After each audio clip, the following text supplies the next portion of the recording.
ইমাম আহমদ ইবনে হাম্বল রহমতুল্লাহ আলাইহি যে ইমামের ধৈর্যে কেঁদে ফেলেছিলেন ফেরেশতারা। আসসালামু আলাইকুম ওয়া রাহমাতুল্লাহি ওয়া বারাকাতুহু। প্রিয় দর্শক, আজ আমরা এমন এক মহান ব্যক্তিত্বের গল্প শুনব, যিনি শুধু একজন আলেম ছিলেন না, ছিলেন সত্য ও ধৈর্যের এক উজ্জ্বল আলোকস্তম্ভ। ইতিহাস বলে তাঁর ধৈর্য ও ঈমান দেখে আকাশের ফেরেশতারাও কেঁদেছিলেন। হ্যাঁ বন্ধুগণ, আজকের আলোচনার মহানায়ক তিনি, ইমাম আহমদ ইবনে হাম্বল রহমতুল্লাহ আলাইহি, যার জ্ঞান, সাহস আর ঈমানের দৃঢ়তা ইতিহাসে অমর হয়ে আছে। ইমাম আহমদ ইবনে হাম্বল রহমতুল্লাহ আলাইহি এমন এক সময় জন্মেছিলেন যখন বিভ্রান্তি মুসলিম সমাজকে গ্রাস করতে চাইছিল। খলিফাদের চাপ, শাসকদের হুমকি, নির্যাতনের শৃঙ্খল কোনো কিছুই তাকে সত্য থেকে সরাতে পারেনি। তার অটল কণ্ঠে প্রতিধ্বনিত হতো, কোরআন আল্লাহর কালাম, এটি সৃষ্ট নয়। ইতিহাসে এমন মানুষ খুব কমই জন্মেছেন যাদের নাম শুনলেই ঈমান শক্ত হয়ে যায়। ইমাম আহমদ শুধু একজন ফকিহ ছিলেন না, তিনি ছিলেন সাহসী, ত্যাগী এবং আল্লাহর প্রেমে আত্মনিবেদিত এক দিশারি। তিনি এমন এক সময় জন্মগ্রহণ করেছিলেন যখন জাহের বাতেনের পরীক্ষা ছিল প্রবল এবং মুসলিম সমাজ এক বিভাজনের মুখে। কিন্তু তার জীবনের সবচেয়ে উজ্জ্বল অধ্যায় হল খলিফাদের সামনে দাঁড়িয়ে সত্যের ঘোষণা। লাঠির আঘাতে রক্তাক্ত শরীর, কারাগারের অন্ধকার, ক্ষুধা তৃষ্ণা, কোনো কিছুর সামনে তিনি নতি স্বীকার করেননি। আর তাঁর সেই ধৈর্যের সাক্ষী ছিল আসমান, জমিন, এমনকি ফেরেশতারাও। ইমাম আহমদ ইবনে হাম্বল রহমতুল্লাহ আলাইহি জন্মগ্রহণ করেন 780 খ্রিস্টাব্দে বাগদাদে। তাঁর বংশ পরিচয় আরব গোত্র সাইবান এর সঙ্গে যুক্ত।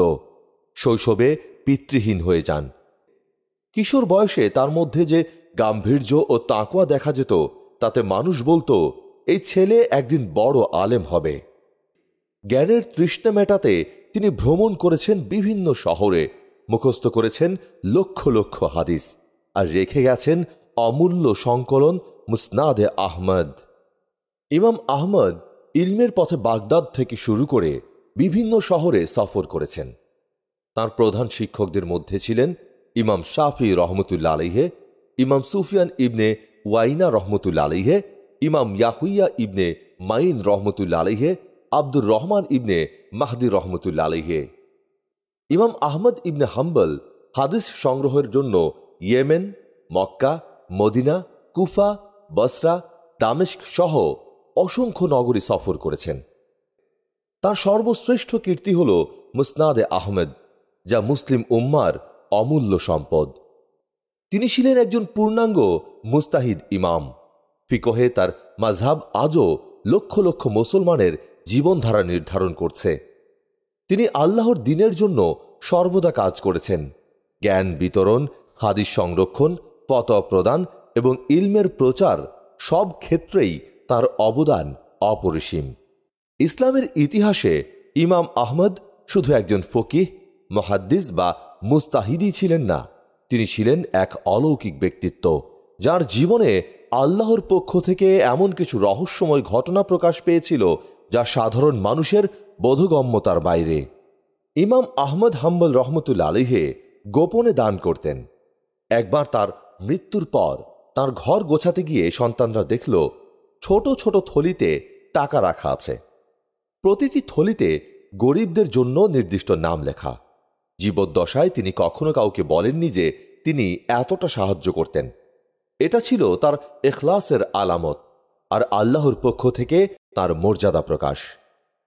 শিষ্যরা বলেন, তিনি দিনে সাধারণ আলেমদের মতো জীবনযাপন করতেন, কিন্তু রাতে একা ঘরে বসে কোরআন তেলাওয়াত ও নামাজ পড়তেন। একবার তার ছেলে দেখলেন তিনি সারা রাত 30 রাকাত নামাজ পড়লেন এবং কান্নায় তার জামা ভিজে গেল। কেউ তাকে জিজ্ঞেস করলে বলতেন, আমার ইবাদত আল্লাহর জন্য, মানুষের জন্য নয়। কারাগারে থাকার সময় অনেক বন্দী তাকে অনুরোধ করত, হুজুর, আমাদের জন্য আল্লাহর কাছে দোয়া করুন। ইমাম আহমদ তাঁদের জন্য দোয়া করতেন এবং আশ্চর্যের বিষয়, অল্প সময়ের মধ্যেই অনেক কয়েদি মুক্তি পেত। বন্দীরা বলতো, আমরা বুঝি এ মুক্তি ইমাম আহমদের দোয়ার বরকতেই হয়েছে। ইমাম আহমদের জীবনে এমন অসংখ্য ঘটনা আছে যেখানে তার দোয়া কবুল হয়েছে। একবার কারাগারের একজন প্রহরী খুব অসুস্থ হয়ে পড়েছিলেন। ইমাম আহমদ তার জন্য দোয়া করলে সাথে সাথেই তিনি সুস্থ হয়ে ওঠেন। প্রহরী বিস্মিত হয়ে কেঁদে ফেলেছিল। মানুষ তাকে দোয়ায়ে মুস্তাজাব বলে ডাকতে শুরু করে। মুসনাদে আহমদে প্রায় 40,000 হাদিস সংকলন করা হয়। বিস্ময়ের বিষয় হল, তিনি প্রায় সব হাদিস মুখস্থ জানতেন। ছাত্ররা যখন জিজ্ঞেস করত, তিনি চোখ বন্ধ করে মুহূর্তেই সনদ সহ হাদিস শুনিয়ে দিতেন। মানুষ বলতো, এটি আল্লাহর পক্ষ থেকে প্রদত্ত অলৌকিক শক্তি। ইমাম আহমদ রহমতুল্লাহ আলাইহি মৃত্যুশয্যায় ছিলেন। তার সন্তান ও ঘনিষ্ঠজনরা পাশে দাঁড়িয়ে। তখন তিনি হঠাৎ বলতে শুরু করলেন, এখনো না, এখনো না। চারপাশের সবাই অবাক হয়ে গেল। তখন তার সন্তান জিজ্ঞেস করল, আব্বা, আপনি কি বলছেন? কার সাথে কথা বলছেন? জবাবে ইমাম আহমদ বললেন, আমি দেখলাম শয়তান আমার সামনে দাঁড়িয়ে আছে। সে বলছে, আহমদ, তুমি বেঁচে গেলে, আমাকে হারালে। আর আমি উত্তর দিলাম, না, এখনো না, যতক্ষণ না আমি আল্লাহর সাথে মিলিত হচ্ছি। এ ঘটনা প্রমাণ করে ইমাম আহমদ হাম্বল রহমতুল্লাহ আলাইহি মৃত্যুর শেষ মুহূর্তেও ঈমানকে আঁকড়ে ধরে রেখেছিলেন এবং শয়তানের ধোঁকায় পড়েননি। ইমাম আহমদের কারামত শুধু তার নিজের মধ্যেই সীমাবদ্ধ ছিল না, বরং অসংখ্য মানুষ তার সংস্পর্শে এসে জীবন পরিবর্তন করেছে। চোর, ডাকাত, মদ্যপ অনেকেই তার দরজে এসে কাঁদতে কাঁদতে তওবা করেছে। তিনি যখন মিম্বরে উঠতেন, মানুষের হৃদয় নরম হয়ে যেত। অনেক শক্ত হৃদয়ের মানুষও তাঁর সামনে এসে ভেঙে পড়ত। ইমাম আহমদ হাম্বল রহমতুল্লাহ আলাইহির জীবনের অলৌকিক ঘটনাগুলো আমাদের শেখায়, আল্লাহর প্রতি অটল আস্থা থাকলে দুনিয়া ও আখেরাতে সম্মান পাওয়া যায়। ইখলাস ও তাকওয়াবান মানুষকে আল্লাহ এমনভাবে মর্যাদা দেন যা ইতিহাসে চিরকাল বেঁচে থাকে। দুনিয়ার শাসকরা যতই শক্তিশালী হোক না কেন, আল্লাহর বন্ধুদের সত্যকে দমন করতে পারে না। তার জীবনের সবচেয়ে কষ্টদায়ক অধ্যায় হল সৃষ্ট কোরআন এর ফিতনা। আব্বাসীয় খলিফা মামুন, মুতাসিম এবং ওয়াসিক কোরআনকে সৃষ্ট বলে বিশ্বাস চাপিয়ে দিতে চেয়েছিল। তারা বলেছিল, কোরআন সৃষ্টি হয়েছে, মানে কোরআন মাখলুক এর ভুল বিশ্বাস রাষ্ট্রীয়ভাবে চাপিয়ে দেওয়ার চেষ্টা করে। উদ্দেশ্য ছিল সব আলেম ও প্রজা যেন এটাকে মানতে বাধ্য হয়। খলিফা মামুনের নির্দেশ আসে, যে আলেম বলবে কোরআন আল্লাহর কালাম এবং সৃষ্ট নয়, তাকে বন্দী করা হবে। অনেক আলেম ভয় পেয়ে নীরব থাকলেন বা মেনে নিলেন, কিন্তু ইমাম আহমদ হাম্বল রহমতুল্লাহ আলাইহি দৃঢ় কণ্ঠে ঘোষণা দিলেন, কোরআন আল্লাহর কালাম, এটি সৃষ্ট নয়। খলিফার নির্দেশে তাকে গ্রেফতার করা হলো, শিকল পরানো হলো, কারাগারে নিক্ষেপ করা হলো। তাকে মাইলের পর মাইল হেঁটে নিয়ে যাওয়া হতো লোহার বেড়ি বেঁধে। খলিফা মামুন মারা যাওয়ার পর নতুন খলিফা মুতাসিম সিংহাসনে বসেন। সেও একই ফিতনা চালু রাখে। ইমাম আহমদকে তার দরবারে হাজির করা হলো। মুতাসিম গর্জে উঠল, বল কোরআন সৃষ্টি, নয়তো মৃত্যুর জন্য প্রস্তুত হ। কিন্তু ইমাম আহমদ রহমতুল্লাহ আলাইহি বললেন, আমি যা জানি তাই বলবো। কোরআন আল্লাহর কালাম, সৃষ্ট নয়। আমার মৃত্যু হলেও আমি মিথ্যা বলবো না, সত্যকে বিক্রি করব না। এই অবিচল ধৈর্য দেখে ফেরেশতারা কেঁদেছিলেন। ইতিহাসবিদরা লিখেছেন, তার দেহ ক্ষত বিক্ষত হলেও মুখে হাসি থাকত, আর জিহ্বায় কোরআনের আয়াত। তাকে দড়ি দিয়ে বেঁধে প্রকাশ্যে চাবুক মারা হলো। প্রত্যেকটি আঘাতে তার শরীর থেকে রক্ত ঝরতে লাগল, কিন্তু তার জিহ্বা থামল না। তিনি বারবার বললেন, আল্লাহ আমাকে ধৈর্য দাও, সত্যকে রক্ষা করা ছাড়া আমার কোনো উপায় নেই। প্রত্যক্ষদর্শীরা বর্ণনা করেন, একসময় নির্যাতক সৈন্যরা কেঁদে ফেলত, বলতো, আমরা মানুষকে মারছি না, বরং ফেরেশতার সাথেই লড়ছি মনে হয়। খলিফা মুতাসিম তাকে বোঝানোর জন্য নানাভাবে চেষ্টা করলেন। বললেন, তুমি রাজি হলে মুক্তি পাবে, ধন সম্পদ ও সম্মান পাবে। কিন্তু ইমাম আহমদ হাম্বল উত্তর দিলেন, যদি আমি মিথ্যা বলে দেই তবে উম্মাহ ভ্রান্তিতে ডুবে যাবে, আমার প্রাণ যাক, সত্যের পতাকা নামবে না। এই ঈমানের দৃঢ়তা দেখে দরবারের অনেকে কেঁদে ফেলেছিল।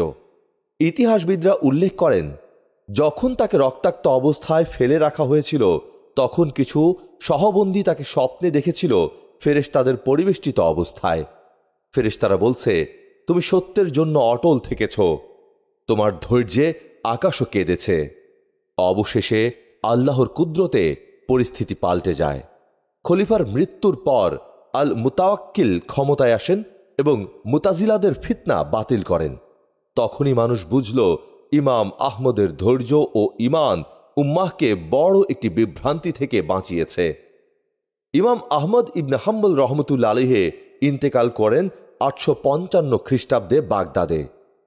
তার জানাজায় লাখো মানুষ অংশ নেয়। ইতিহাস বলে, তার জানাজায় এত মানুষ হয়েছিল যে আগে কখনো বাগদাদে এত বড় সমাবেশ হয়নি। তাকে সমাহিত করা হয় বাগদাদের মাটিতেই। তার ফিকহ আজও হাম্বলি মাযহাব নামে সমগ্র মুসলিম বিশ্বে প্রচলিত। তার ধৈর্যের শিক্ষা উম্মাহকে শিখিয়েছে শাসকের ভয়ে সত্য পরিত্যাগ করা যাবে না। তিনি প্রমাণ করেছেন, আল্লাহর পথে কষ্ট আসলেও জয় শেষ পর্যন্ত সত্যেরই হয়। হে বন্ধুগণ, ইমাম আহমদ ইবনে হাম্বল রহমতুল্লাহ আলাইহি ছিলেন সত্যের সিপাহসালার। তাঁর ধৈর্যের কারণে ফেরেশতারাও কেঁদেছিলেন। মানুষ তার ইলমে পথ পেয়েছে, আর তার নাম আজও ইসলামের ইতিহাসে দীপ্ত তারকার মতো আলো ছড়াচ্ছে। আর পৃথিবী আজও তার নাম শ্রদ্ধা ভরে স্মরণ করে। আমরা যদি তার জীবনের শিক্ষা নেই, সত্যের ওপর অটল থাকা, ইলমের জন্য ত্যাগ স্বীকার করা, আল্লাহর কালামের মর্যাদা রক্ষা করা, তাহলে আমরাও কিয়ামতের দিনে তার সাহচর্য লাভের আশা করতে পারি। ইমাম আহমদ ইবনে হাম্বল রহমতুল্লাহ আলাইহি ছিলেন এমন এক মহামানব যার ধৈর্য, ঈমান, তাকওয়া ও ইলমের শক্তি ছিল অলৌকিক। তার জীবনের প্রতিটি অধ্যায় আমাদের শিক্ষা দেয় আল্লাহর ওপর পূর্ণ ভরসা রাখা, সত্যের পথে অবিচল থাকা, দুনিয়ার লোভ ছেড়ে আখিরাতের জন্য প্রস্তুত হওয়া। ইতিহাসের দীর্ঘ অধ্যায়ে আমরা অসংখ্য আলেম, সাধক ও মুজতাহিদ দেখতে পাই, কিন্তু ইমাম আহমদ ইবনে হাম্বল রহমতুল্লাহ আলাইহি তাদের মধ্যে বিশেষভাবে উজ্জ্বল নক্ষত্র।